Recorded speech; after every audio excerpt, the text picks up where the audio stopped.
Hi friends, welcome back to Mazhathulli Creations. ഈ channel നിങ്ങൾ ആദ്യമായിട്ടാണ് കാണുന്നതെങ്കിൽ സബ്സ്ക്രൈബ് ചെയ്യാൻ മറക്കല്ലേ. സാവിത്രി അവിടേക്ക് വന്നപ്പോൾ കൈമൾ ആ കസേരയിൽ ഇങ്ങനെ ഒന്നും എന്ത് ചെയ്യണം എന്നറിയാതെ ഇരിക്കുകയാണ്. നന്ദിനി അവിടേക്ക് വരുന്നു. അമ്മ എന്ത് എന്ന് ചോദിച്ചപ്പോൾ ഞാനിപ്പോൾ ഗുളിക കൊടുത്തതേ ഉള്ളൂ, ഇപ്പോൾ ഒരു മയക്കത്തിലാണെന്ന് നന്ദിനി പറയുകയാണ് സാവിത്രിയോട്. ശേഷം സാവിത്രി കൈമളിനോട് പറയുന്നു, അച്ഛനല്ലേ ഈ വീട്ടിലെ കാരണവര്. അച്ഛനെ കൊച്ചുമകനെ അനുസരിപ്പിക്കാനും കൊച്ചുമകനോട് പറയാനുമുള്ള അധികാരമില്ലേ? അച്ഛനെ കൊച്ചുമകനോടൊന്ന് പറഞ്ഞൂടെ? ഇത് കേട്ട് കൈമൾ പറയുന്നു, കൊച്ചുമകനെ കൊണ്ട് നീ എന്നെ തല്ല് കൊള്ളിച്ച് അടങ്ങും അല്ലേ? അച്ഛനോട് അവൻ അധിക പ്രസംഗമൊന്നും പറയില്ല എന്ന് സാവിത്രി.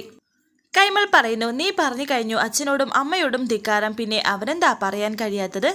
നന്ദിനി പറയുന്നു, അല്ല, അച്ഛൻ പറയുന്നത് കുറച്ചെങ്കിലും അവൻ അനുസരിക്കുമെന്ന് പറഞ്ഞപ്പോൾ കൈമൾ പറയുന്നു, ഒന്നുമില്ല മോളെ, കാലം വല്ലാത്തതാണ്. ഉപദേശിക്കാനൊക്കെ എനിക്ക് പറ്റും, അനുസരിപ്പിക്കാൻ കഴിയില്ല. സ്വാതന്ത്ര്യം അവന്റെ അവകാശമാണ്, അത് ആരുടെയും ഔദാര്യമല്ലെന്നവൻ പറഞ്ഞാൽ പറയും. ഇന്നത്തെ തലമുറ അങ്ങനെയൊക്കെ തന്നെയാണ്. ഇത് കേട്ട് ദേഷ്യത്തോടെ സാവിത്രി പറയുന്നു, അവളെ പിടിച്ച് ചെകിട് നോക്കി രണ്ടെണ്ണം പൊട്ടിച്ച് വലിച്ചു പുറത്തേക്ക് ഇട്ടാലോ? കൈമൾ പറയുന്നു, അതൊന്നും നമ്മുടെ ശൈലി അല്ലല്ലോ മോളെ, സൗമ്യമായി അവനെ പറഞ്ഞ് മനസ്സിലാക്കണം. ഒടുവിൽ അവൻ തന്നെ അവളെ പറഞ്ഞു വിടും, അതിനാണ് നമ്മൾ ശ്രമിക്കേണ്ടത്. അത്രയും പറഞ്ഞ് കൈമൾ അവിടെ നിന്ന് പോയപ്പോൾ സാവിത്രി പറയുന്നു, എൻ്റെ രാമേട്ടന് ഒരു കേൾപ്പില്ലാതായിപ്പോയി, അല്ലെങ്കിൽ അവനെയും അവളെയും കൂടി പുറത്താക്കുമായിരുന്നു.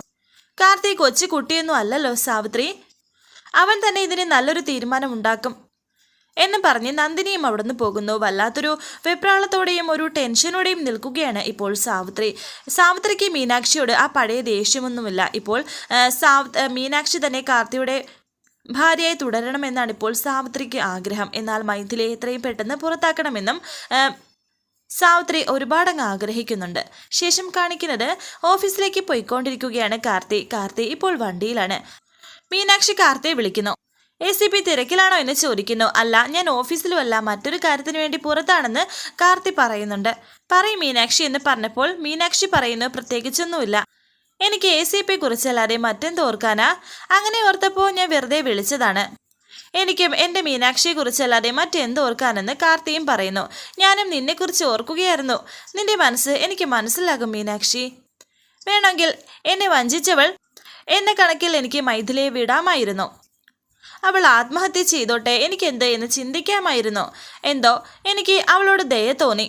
നീ തന്നെയാണ് അതിന് പ്രധാന കാരണം.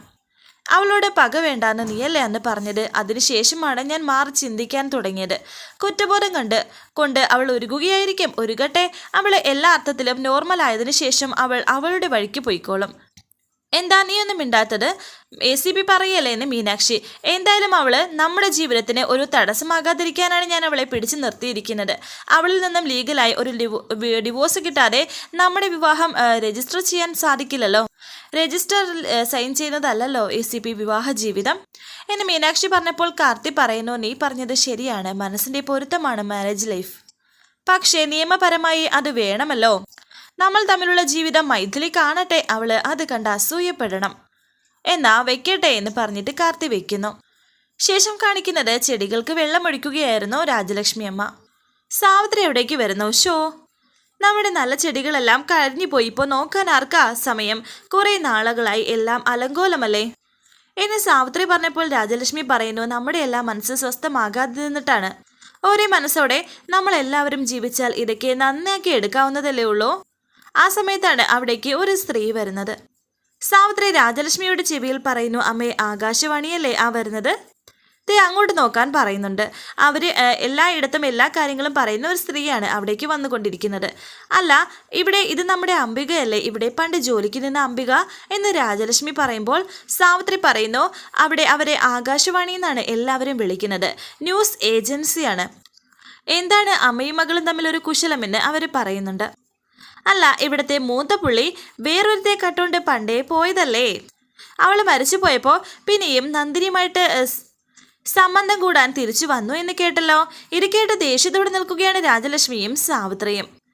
അംബികെ, നിന്റെ പരദൂഷണവും മോഷണവും സഹിക്കാൻ വയ്യാഞ്ഞിട്ടാ പണ്ടേ ഞങ്ങൾ നിന്നെ ഇവിടുന്ന് പറഞ്ഞു വിട്ടത്.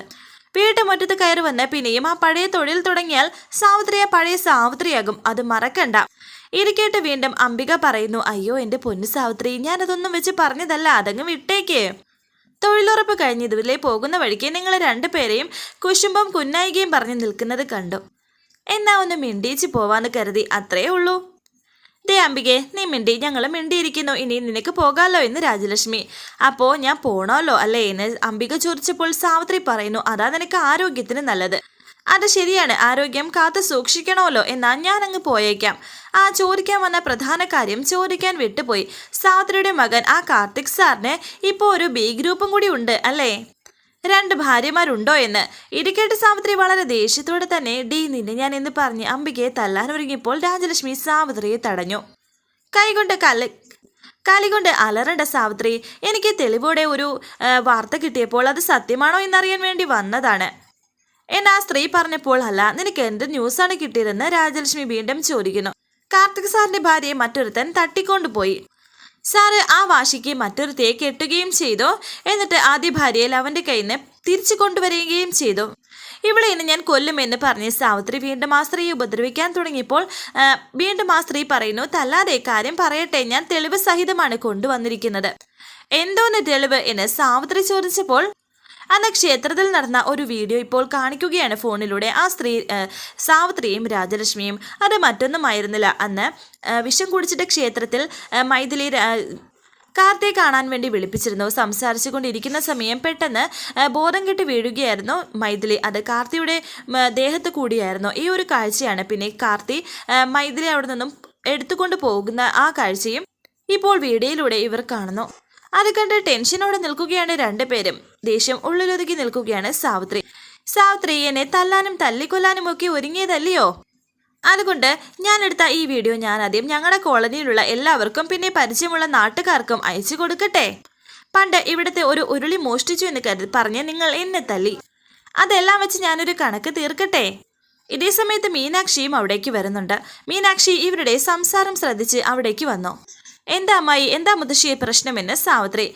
അല്ല, ഇതല്ലേ കാർത്തിക് സാറിന്റെ 2 ഭാര്യമാരിൽ ഒരാള് എന്നെ ആ സ്ത്രീ ചോദിച്ചപ്പോൾ മീനാക്ഷി പറയുന്നു, അല്ല, കാർത്തിക് സാറിന് 10,008 ഭാര്യമാരുണ്ട്, അതിൽ ഒരാളാണ് ഞാൻ. ഇത് കേട്ട് സാവിത്രിയും രാജലക്ഷ്മിയും ഒന്ന് ചിരിച്ചു. എന്നാ ഇതും കൂടി നീയൊന്ന് കാണ് എന്ന് പറഞ്ഞ് ആ ഫോണിലുള്ള വീഡിയോ മീനാക്ഷിയെ കാണിക്കുകയാണ് ആ സ്ത്രീ. ആ മീനാക്ഷിയും അത് കണ്ട് ആദ്യം ഒന്ന് ടെൻഷനാകുന്നു. എന്റെ ഫോണിങ് തന്നെ എന്ന് പറഞ്ഞ് മീനാക്ഷിയുടെ കയ്യിലെ ആ ഫോൺ പിടിച്ചു വാങ്ങാൻ ശ്രമിച്ചപ്പോൾ മീനാക്ഷി പറയുന്നു, എന്റെ ഭർത്താവിന്റെ വീഡിയോ അല്ലേ, ഒന്നുകൂടി കാണട്ടെ, നല്ല സിനിമ പോലെയുണ്ട്, ചെന്ന് നാട്ടുകാരെ മുഴുവനും കാണിക്കേ എന്നൊക്കെ മീനാക്ഷി പറഞ്ഞപ്പോൾ ആ സ്ത്രീ പറയുന്നു, മുഴുവൻ പേരും കാണണം, എങ്കിലേ എനിക്കൊരു സുഖം കിട്ടും. ആ വീഡിയോ ഒന്നുകൂടി കാണാൻ വേണ്ടി ആ സ്ത്രീ മൊബൈലിൽ നോക്കിയപ്പോൾ ആ വീഡിയോ കാണാനില്ല. എന്താ നോക്കുന്നതെന്ന് മീനാക്ഷി. ആ വീഡിയോ എന്ന് പറഞ്ഞപ്പോൾ മീനാക്ഷി പറയുന്നു, അതിനി കാണില്ല, ഞാനത് ഡിലീറ്റ് ചെയ്തു. എന്ന് പറഞ്ഞ് ദേഷ്യത്തോടെ അങ്ങനെ ആ സ്ത്രീ വിളിച്ചപ്പോൾ മീനാക്ഷി അവരുടെ നേർക്ക് ഇങ്ങനെ ദേഷ്യത്തോടെ പറയുന്നു, ദേ ഇവിടെ കിടന്ന് തൊള്ള തുറന്നാലേ ആദ്യം ഞാൻ അടിക്കും നിങ്ങളുടെ മുഖത്തിനിട്ട്, പിന്നെ എൻ്റെ അമ്മായിയമ്മ നിങ്ങളുടെ പല്ല് കൊഴിക്കും.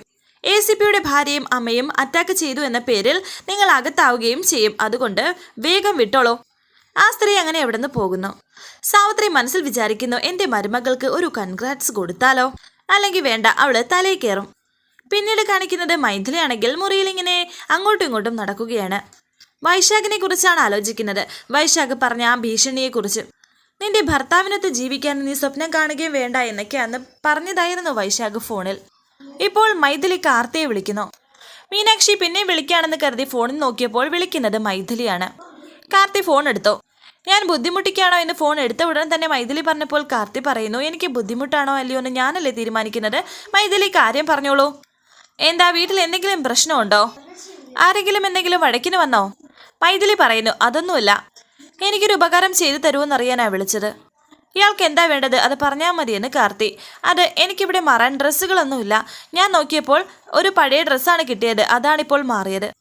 ഇയാൾക്കത് മീനാക്ഷിയോട് ചോദിക്കരുതോ എന്ന് കാർത്തി. അതിനുള്ള ധൈര്യം എനിക്കില്ല എന്ന് മൈഥിലിയും.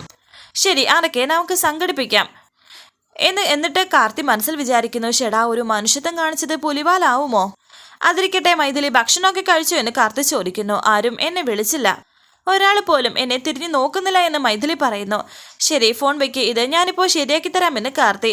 ഇത് പരാതിയൊന്നുമല്ല, ആരെയും വിളിച്ച് ദേഷ്യപ്പെടരുതെന്ന് മൈഥിലി ഫോൺ വെക്കുക, ഞാൻ വേണ്ടത് ചെയ്യാമെന്ന് കാർത്തിയും.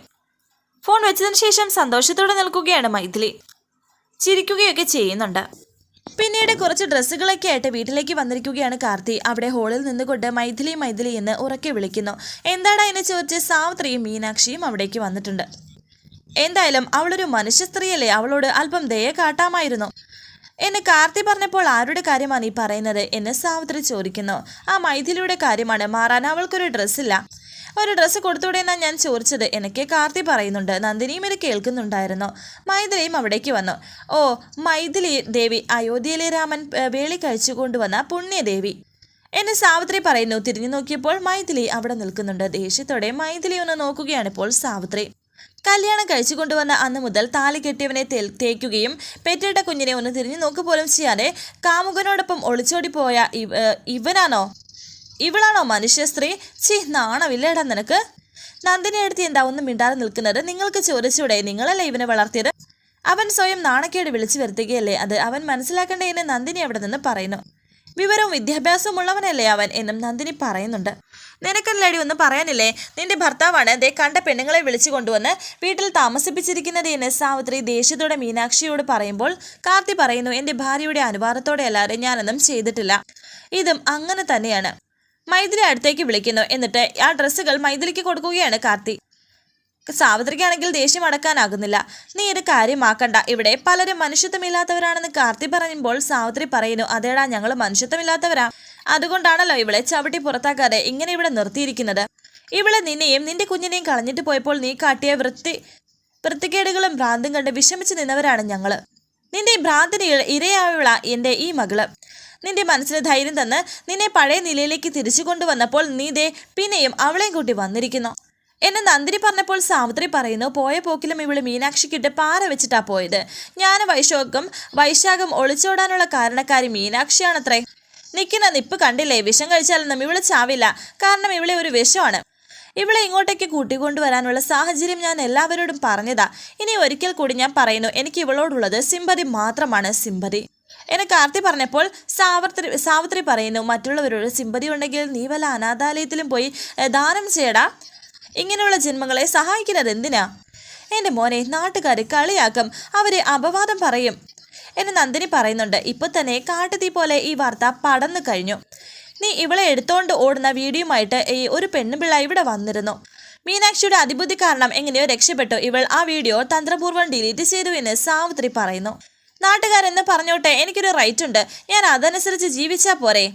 മൈഥിലി പോയി വേഷം മാറിയിട്ട് ആഹാരം വല്ലതും കഴിക്കാൻ നോക്കുകയെന്ന് കാർത്തി പറയുന്നു. മീനാക്ഷിയോട് പോവുകയാണെന്ന് പറയുകയാണ് കാർത്തി. എന്നിട്ട് കാർത്തി പോകുന്നു. പിറകിൽ നിന്നും സാവിത്രി വിളിക്കുന്നുണ്ട്, ആ കാർത്തി മാനം മര്യാദ ഓർത്ത് ഞങ്ങൾ ക്ഷമിക്കുകയാണ്. എത്രയും പെട്ടെന്ന് ഇവളെയും പിടിച്ചോണ്ട് വന്ന കാട്ടിലേക്ക് അവളെ തിരിച്ചുകൊണ്ട് വിട്ടോണം, അല്ലെങ്കിൽ ഞങ്ങൾ തല്ലിക്കൊന്ന് ഇവിടുത്തെ വാഴച്ചുവട്ടിൽ കുഴിച്ചു മൂടും. ഓർത്തോ, കേട്ടോടാ എന്നൊക്കെ അവിടെ കിടന്ന് അലറുകയാണ് സാവിത്രി. പിന്നീട് കാണിക്കുന്നത് ഇപ്പോൾ മൈഥിലി സാരിയൊക്കെ ഉടുത്ത് സുന്ദരിയായിട്ടിരിക്കുകയാണ്. എൻ്റെ ഇഷ്ടങ്ങളൊന്നും കാർത്തി മറന്നിട്ടില്ലെന്ന്, ഇത് കാർത്തി എനിക്ക് തന്ന പുതിയ സമ്മാനമാണെന്നും മൈഥിലി മനസ്സിൽ വിചാരിക്കുന്നു. എല്ലാവരും എന്നെ വെറുക്കുമ്പോൾ കാർത്തി അതൊന്നും മൈൻഡ് ചെയ്യാതെ എന്നെ സ്നേഹിക്കുകയാണല്ലോ. നഷ്ടപ്പെട്ട ആ നല്ല നാളുകൾ തിരിച്ചു വരികയാണോ എന്നൊക്കെ ഓർത്ത് സന്തോഷത്തോടെ നിൽക്കുകയാണ് മൈഥിലി. അവിടേക്ക് മീനാക്ഷി ഒരു ബാഗുമായി വന്നിട്ട് പറയുന്നു, ദേ നിന്റെ പഴയ സാരികൾ, നീ ഓടിയപ്പോൾ എടുക്കാൻ മറന്നുപോയ സാരികളാണെന്ന് മീനാക്ഷി പറയുന്നു. അപ്പോൾ ഞാൻ തിരിച്ചു വരുമെന്ന് കരുതി കാർത്തി ഈ സാരികൾ സൂക്ഷിച്ചു എന്നും മൈഥിലി മനസ്സിൽ വിചാരിക്കുകയാണ്. എന്താടി നിന്റെ മുഖം തെളിഞ്ഞില്ലേ? ഇത് നശിപ്പിക്കാതെ സൂക്ഷിച്ചത് ഞാനാണ് എന്ന് മൈഥിലി പറഞ്ഞപ്പോൾ പെട്ടെന്ന് മൈഥിലിയുടെ മുഖം അങ്ങ് വല്ലാണ്ടാകുന്നു. വരാനിരിക്കുന്ന പുതുപുത്തൻ എപ്പിസോഡുമായി വീണ്ടും കാണാം. Thank you for watching. Please subscribe, like, share my channel.